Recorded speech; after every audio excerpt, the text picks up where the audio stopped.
بسم اللہ الرحمن الرحیم۔ آج کا عنوان ہے حضرت نوح علیہ السلام کی دعوت۔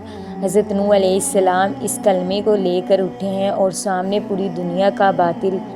نوح علیہ السلام اور آپ صلی اللہ علیہ وسلم میں ایک مشترکہ چیز ہے۔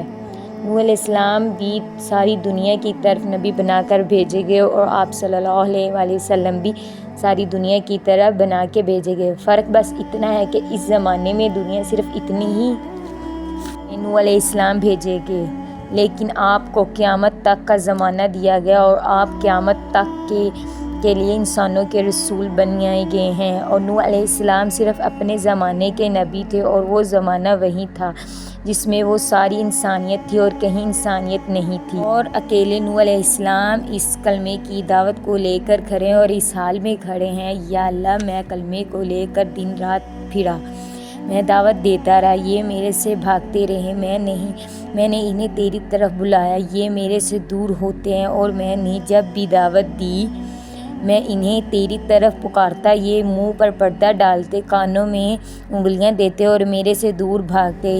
اے اللہ، ان کے باوجود بھی میں دعوت دیتا رہا۔ نبی کا ظرف بھی عجیب ہوتا ہے، نبی کا سینہ بھی عجیب ہوتا ہے۔ 950 سال دعوت دیتے رہے اور کوئی نہیں مان رہا، لیکن آپ کی دعوت چلتی رہی۔ نوح علیہ السلام نے یوں نہیں کیا کہ اللہ نتیجہ تو کوئی نکلتا نہیں ہے، پھر میرے اس کام سے کیا فائدہ۔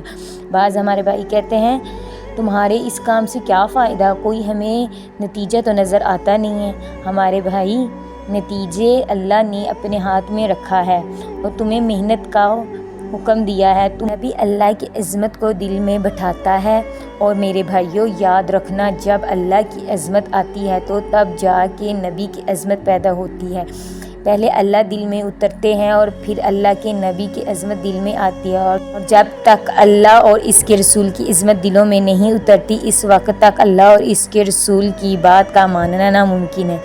سن لے گا، پڑھ لے گا، ہماری طرف بڑی بڑی کتابیں بھی دیکھ لیں گے، مگر جب تک ان کے اندر اللہ کی محبت سے اور اللہ کے نبی کی محبت سے، ان دونوں کی عظمت سے بھر نہیں جائے گا، اس وقت تک وہ عمل پر نہیں ہے، وہ قدم نہیں اٹھا سکتا۔ وہ قدم اٹھانے کے لیے ایمان کی طاقت ہونا ضروری ہے، اور قدم اٹھانے کے لیے دل کی طاقت ہونا، جو انسان کو اللہ اور اس کے رسول کی بات پر ابھارتی ہے۔